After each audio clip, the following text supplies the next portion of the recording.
Now, today marks the 10th anniversary of the Rana Plaza factory collapse in Dhaka, which was the worst industrial accident in Bangladesh's history. Over 1,000 people died when an illegally extended 8-storey building, which was a garment factory, collapsed in an instant. They made clothes mainly for Western fashion brands.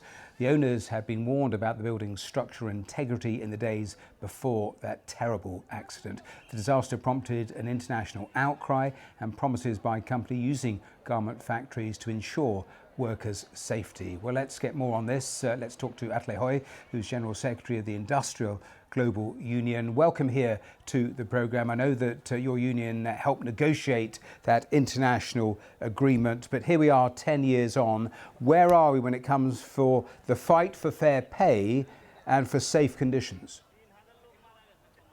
I think we can certainly say that for safe conditions, we've come a long way.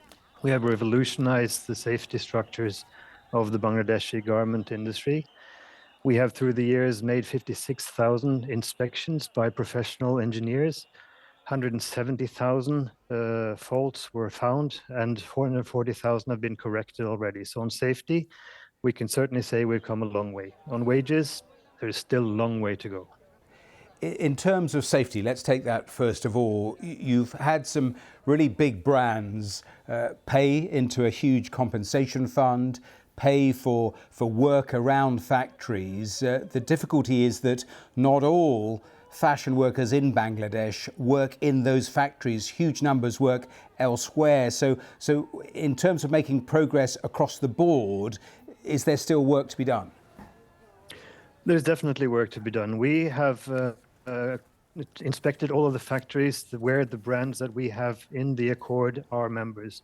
That's about 2,400 factories, and it will combined have around 2 million workers in these factories.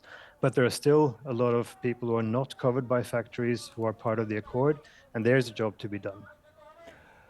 Why is it taking time to get more brands to sign up to this? And why haven't you made further progress on fair pay? You made a real clear difference between safety and pay. Why has one lagged? Well, safety was what everybody agreed on after the collapse of Rana Plaza exactly 10 years ago. We got the brands and we got the industry, national industry in Bangladesh, to agree that we have to deal with safety so we avoid these collapses. On wages, that's still something that we're working on. We need respect for the right to organize and the right to collective bargaining in Bangladesh. That's still a long shot because the government is not in favor and the industry is not actively helping us. And I would say, even though the brands are trying, there is more to be done. Well, we'll continue to monitor this story. It has always been an important story over the years since that terrible disaster. Thanks very much for being on the programme here today.